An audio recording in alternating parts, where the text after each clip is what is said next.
Ahead of the big Silks Under the Stars Friday night, we're joined by this man, Paul Shailer. He's going to find us, hopefully, a winner or two out of his stable running tomorrow night. Yes, hopefully. And obviously we'll have all the latest from on and off the track heading in to what's going to be a great night of entertainment. Look forward to it. Let's get into the show.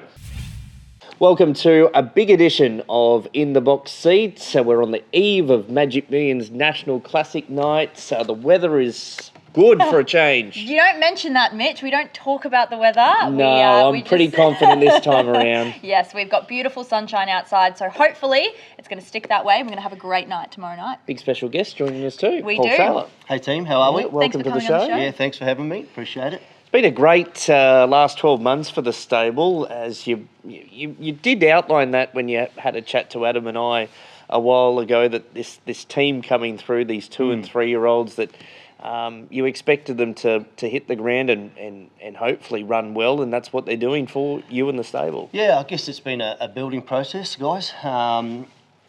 Just with the new client base and selecting new young stock, and as I said, they've hit the ground running, which has been fortunate, and we're sort of starting to reap the rewards, I guess. With some nice runners and some good races recently. Like you said to us that you've spent good money on buying good quality too at the yearling sales. That you expect these horses to go out and perform, but they do have to do it. But in saying that, they are. Yeah, they are. But as my brother pointed out to me about 20 minutes ago, the 3 fillies that we've got. Or the 4 2-year-olds we've got racing on over the weekend. Esty Star on Friday night is a lease horse. So she was free. Harpenny Hatch in the Bill Carter cost $33,000. On Point Pixie in the Bill Carter cost $15,000. And Colour Girl cost $40,000. And it just shows they don't know their price tag, do they? No, it doesn't. So good for owners, those owners who have come in at that budget, and they get to race for obviously $1 million here on Friday night, and the other fillies go around for a bit of black type, which increases their residual value. So exciting. Let's touch upon Friday night with Esty Star. Obviously trialled up strongly pre-Christmas before the debut. All sort of went wrong there. She was immediately spelled, but she's come back in. Was it the idea to run 1200 first up, or was it just how the program panned out? Yeah, well, we had her in numerous races, and she kept drawing wide, and in the rain, meetings were abandoned, and heavy tracks, and then our hand was just forced. We've just got to give this filly a run. And first up over 200 metres in a listed race wasn't ideal, but I thought she did a great job. Yeah, you must have been stoked with the performance that day. Yeah, I was, because she drew wide as well, so she had to burn across. But she gave a really good kick at the 300. I let out half a yelp for a minute, and then she just got tired late, which she was entitled to do. But improved significantly off the back of that, and then we've seen what she did at Ipswich, and obviously lesser grade, but she's very dominant. Yeah, it was sort of that kill that she probably needed to have to go up back to this level again. Yeah, definitely. Give her a bit of confidence, because a few things have gone wrong along the way. But she's the ultimate professional, and it was great to see her draw barrier 1 Friday night, so that's a bonus. Yeah, because the debut she drew off the track, and 9 and 9. Yeah. And then outside in the Calway Gal as well. Well, you made sure you got the right barrier for the $1 million race, not that little. We don't want to do that. No. You've got a good team in tomorrow night. Scud was excellent in the silk stocking. Must have given you a real thrill. She got black type next to her name as well. And another 50 yards. She was starting to mow down the leader. Yeah, she was. She's a mare that's just on an upward spiral. She's come a long way from winning a maiden at Taree. And it took her 4 or 5 runs to break her maiden status. So she's since then become a midweek mare, and then to Saturday Metropolitan, and now she's listed or stakes placed, as you say. I was only saying to Adam earlier that she's very deep into her preparation, and I've been very mindful of that over the last few weeks. But she's just come through that silk stocking run like you wouldn't believe. She looks $1 million. And this just looked like a really nice race for her, being plate conditions, where she got she got 6 or 7 points for running second the other night. So it's going to be tough sort of to place her in Saturday grade, but she gets in beautifully at the weights under plate conditions, and she's got little bit of an awkward gate to contend with, but she's as honest as they come. Speaking of preparations and getting the team together, it's a team effort and it's a bit of a family affair for you around the stables. Tell us a little bit about that. A bit of a family affair. That's an understatement. We've got a football side. So between my wife, Shell, and I, we've got 8 kids. Yeah, so, wow. Yeah, it's literally football. yeah, it's unreal. So with the youngest being 2 identical twin boys. Yep. Wow. You might have seen them around. Yep. They are out of control. But they come to the stables often, and a couple of the younger ones, Boston and Auckland, they help in the mornings before school. So they were there this morning mucking out boxes and pitching in. So they get the Shailer racing gear on and cheer the horses home. It's really good. It's special to be able to sort of do it with them, and something we can.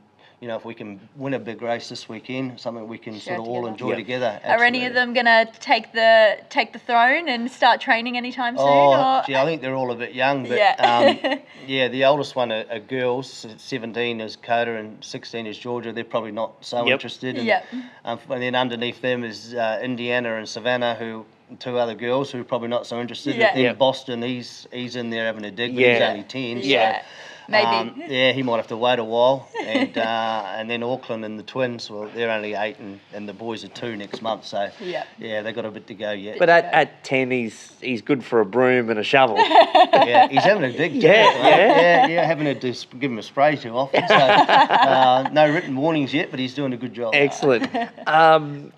Touch upon last Saturday, Deep Focus ran through the roof and the Rough Habit Plate has given you a live chance in the Queensland Derby. Yep, and he is exactly why we bought the horse. We identified him at the New Zealand Ready to Run sales.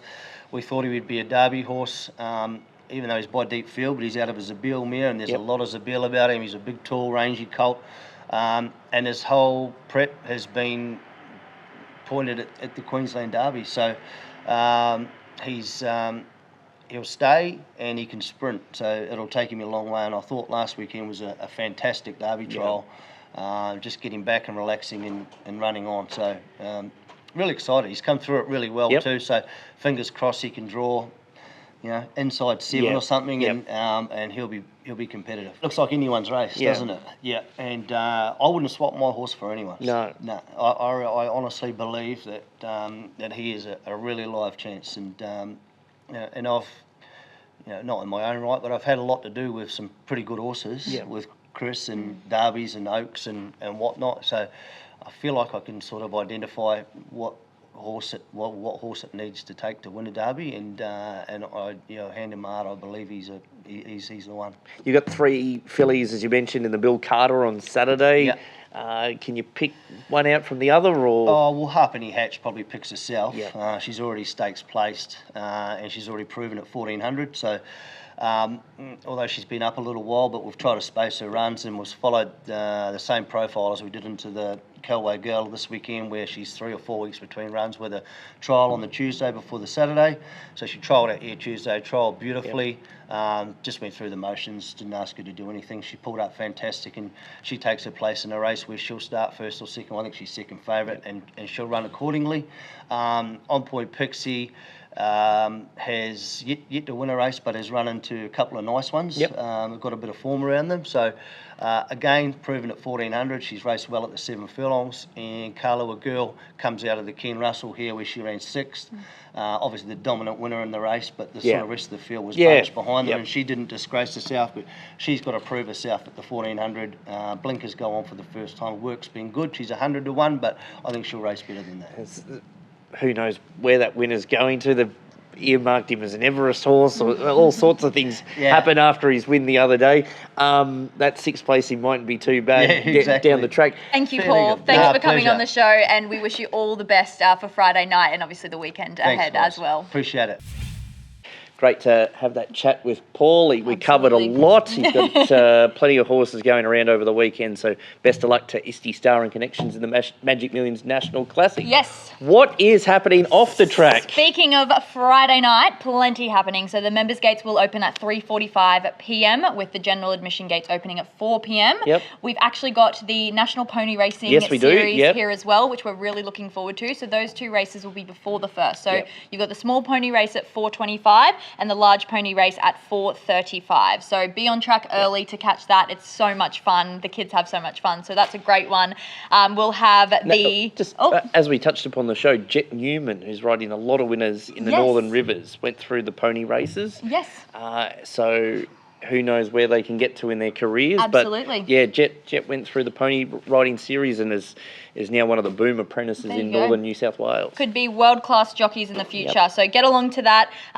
We've got the Magic Moon's National 2-Year-Old Classic. That's a tongue twister, that one. That's going to be race 3, so that'll be at 6:30. We have got our saxophonist performance. That'll be on the stage. That's also a tongue twister too. That is a tongue twister. Really testing myself today. We'll have 3 performances for the saxophonist, so 7:09 p.m, 8:39 p.m, and the finale after the last. Anyone would have thought you'd had a big night last night, Ella. Me, never. I'm a professional, Mitch.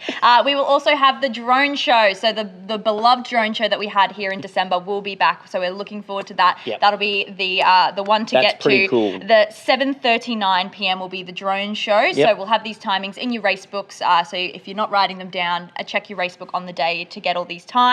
We'll have James Mack, Bongo Man, playing in GG's from 6:30 till 9:30 as well. So lots of entertainment, lots of things happening. Our LED sunglasses will be back, so make sure you grab one of those at the front gate on your way in and wear those during the night. So that'll be super fun. And if you still are after some hospitality, there are limited tickets still available. I think we've got the Glass House, the Sakura Nights, 240 per person is still available, and limited seats in gallery restaurants. So pick up some tickets at gctc.com.au. And the weather is looking sensational, around 25, 26 degrees tomorrow, so it's going to be a perfect night for racing. We kick off at 5:30 with the first, but get trackside early for the pony races. All that entertainment, cracking night, Silks Under the Stars. That's a wrap. That's a wrap. We are looking for, not a wrap, actually, we've got to find a winner. Oh, yes. Of course, we have to find a winner. Oh, you're all over it. I am actually going to do 2 today. I'm going to tip Dragon Rouge, I hope I'm saying that right, in the 2-Year-Old Classic. Won 3 of its last 3, with Andrew riding him in form, familiar with the 1,000-metre distance. Yeah. Look at me, got all my notes. Yep. Oh, sorry, my second tip. Sorry, I have another one. You're still going. Race 5, Captain Fenkel. I'm going to go for race 5 as well. I'm actually going to tip Paul's horse in the 2-Year-Old. Yes. It's a national classic. Yep. Isti Star from the inside gate. It's going to run you a good race at $12. I'm just thought the favourite was a bit short, Rich Tycoon. 16 barrier, $2.10. And my Trackwork spies reckon there was some good gallops during the week, and maybe Rich Tycoon wasn't one of them. Oh, okay. There you go. But that's my Trackwork spies. You've heard it here first. But it'll come out and win, and then I'll say, well, I'll blame the Trackwork spies. Absolutely. Always blame it on someone else. So, Isti Star, $12. I think it's worth an each-way gamble. Beautiful. Well, there you go. So, all the entertainment, be here on track, follow our tips for a winner, and get along to the races Friday night. Be here tomorrow night. As we often say, it really is the place to be.